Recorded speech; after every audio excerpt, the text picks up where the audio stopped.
Hello friends, आपके अपने YouTube channel Pradeep sir educational classes में आपका स्वागत है। दोस्तों, आज हम बीए तृतीय वर्ष 6 सेमेस्टर विषय शिक्षा शास्त्र पेपर जिसका कोड है EDU 306। पेपर का नाम है एजुकेशनल एडमिनिस्ट्रेशन एंड मैनेजमेंट अर्थात शैक्षिक प्रशासन एवं प्रबंध से संबंधित महत्वपूर्ण MCQs क्वेश्चन को लेकर आए हैं, जो आपकी आने वाली परीक्षा के लिए अत्यंत ही उपयोगी है। अतः वीडियो के अंत तक बने रहिए, जिससे आपको संपूर्ण जानकारी प्राप्त हो सके। यदि आप हमारे चैनल पे नए हैं तो चैनल को लाइक और सब्सक्राइब करना न भूलें। तो दोस्तों, आज का वीडियो स्टार्ट करते हैं। आज का पहला प्रश्न है, भूमिका के आधार पर प्रशासन को कितने वर्गों में विभक्त किया जा सकता है? 4 ऑप्शन दिए गए हैं, 2, 3, 4, 5। सही ऑप्शन है ए, 2 भागों में विभाजित किया जा सकता है। इसी प्रकार क्वेश्चन नंबर 2 है, प्रशासन के निम्न तल से उच्च तल की तरफ प्रशासकीय सत्ता के हस्तांतरण की प्रक्रिया को केंद्रीकरण कहा जाता है। यह कथन किसका है? एलन का, बिलोबी का, LD वाइट का, फियोल का? सही ऑप्शन है सी, LD वाइट का। इसी प्रकार क्वेश्चन नंबर 3 है, केंद्रीकरण का उद्देश्य है देश के भीतर एकरूपता लाना, प्रशासन में मितव्ययिता, शैक्षिक अवसरों की समानता, ये सभी? सही ऑप्शन है डी, ये सभी।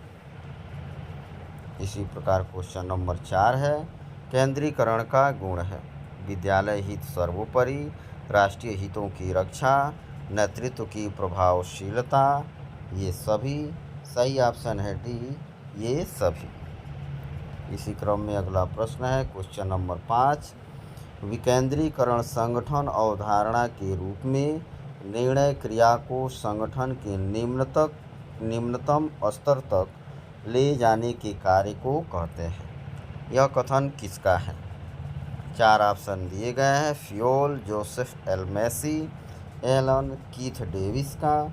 सही ऑप्शन है बी, जोसेफ एल मैसी का।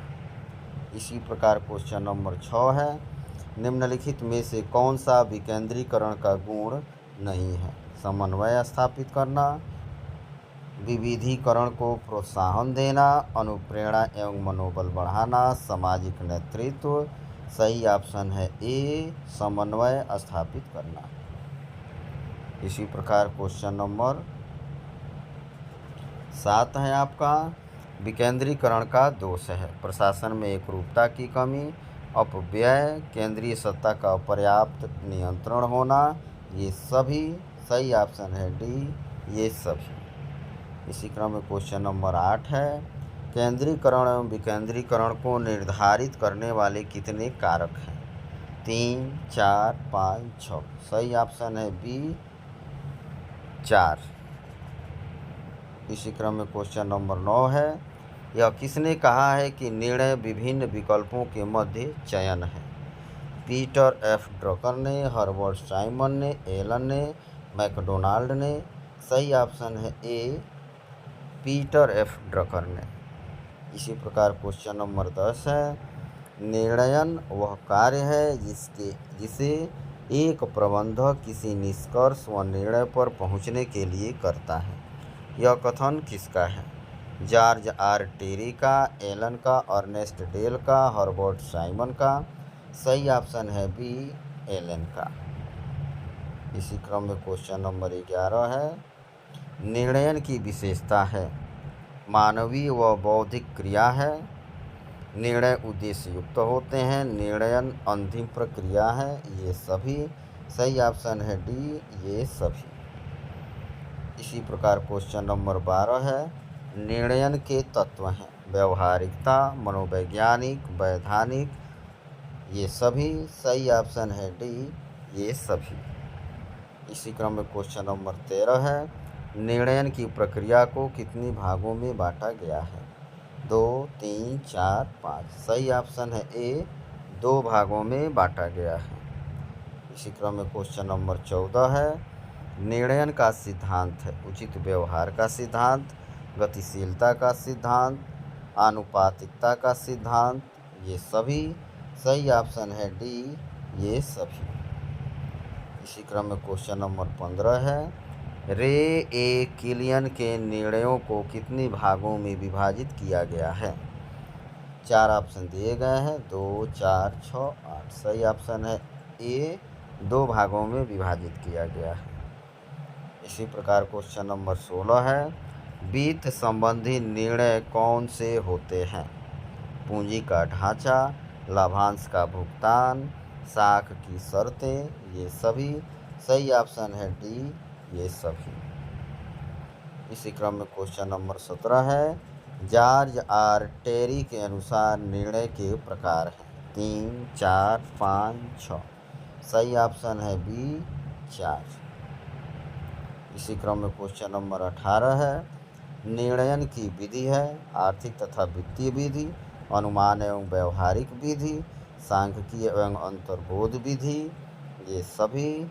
सही ऑप्शन है डी, ये सभी। इसी क्रम में क्वेश्चन नंबर 19 है, किसने कहा है कि नियोजन वह कार्य अथवा प्रक्रिया है जो योजनाओं को क्रियान्वयन करता है? हैंगमैन एंड स्कॉर्टज का, वेबस्टर शब्दकोश का, डॉक्टर सैदेन का, एस.एन. मुखर्जी का। सही ऑप्शन है ए, हैंगमैन एवं स्कॉर्टज का।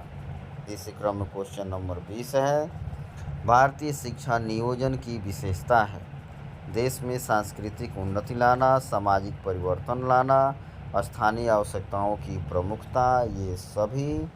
सही ऑप्शन है डी, ये सभी। इसी प्रकार क्वेश्चन नंबर 21 है, भारत एक राज्य है संघात्मक, एकात्मक, अ एवं ब दोनों, इनमें से कोई नहीं। सही ऑप्शन है सी, अ और ब दोनों। भारत एक राज्य है, संघात्मक भी है, एकात्मक भी है। इसी प्रकार क्वेश्चन नंबर 22 है, शैक्षिक नियोजन के प्रकार हैं स्वतंत्र नियोजन, गतिशील नियोजन, प्रशासनिक नियोजन, ये सभी। सही ऑप्शन है डी, ये सभी।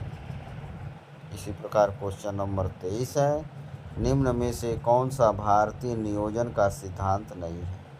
प्राथमिक आवश्यकता का सिद्धांत, द्वितीयक आवश्यकता का सिद्धांत, उपयोगिता का सिद्धांत, लक्ष्य प्राप्ति का सिद्धांत। सही ऑप्शन है बी, द्वितीयक आवश्यकता का सिद्धांत। इसी क्रम में क्वेश्चन नंबर 24 है, शैक्षिक नियोजन की प्रक्रिया को कितने चरणों में बांटा गया है? 4, 5, 6, 7। सही ऑप्शन है सी, 6 चरणों में बांटा गया है। इसी प्रकार क्वेश्चन नंबर 25 है, अदेसिना के अनुसार शैक्षिक नियोजन के कितने उपागम हैं? 2, 3, 4, 5। सही ऑप्शन है बी, 3। चलिए दोस्तों क्वेश्चन नंबर 26 पे चलते हैं। क्वेश्चन नंबर 26 है, शैक्षिक वित्त का सिद्धांत है अस्थायित्व का सिद्धांत, सहभागिता का सिद्धांत, लचीलेपन का सिद्धांत, ये सभी। सही ऑप्शन है डी, ये सभी। इसी प्रकार क्वेश्चन नंबर 27 है, शैक्षिक वित्त का स्रोत है सार्वजनिक स्रोत, निजी स्रोत और एवं व दोनों, इनमें से कोई नहीं। तो शैक्षिक वित्त का स्रोत सार्वजनिक स्रोत भी है, निजी स्रोत भी है, अतः सही ऑप्शन है सी। इसी क्रम में क्वेश्चन नंबर 28 है, निम्नलिखित में से कौन सा सार्वजनिक स्रोत नहीं है? केंद्र सरकार, निजी धन, स्थानीय धन, राज्य सरकार।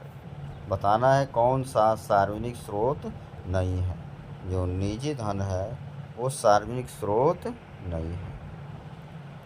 क्वेश्चन नंबर 29 है, निजी स्रोत के प्रकार हैं विद्यालय की फीस, निजी धन, दान, ये सभी।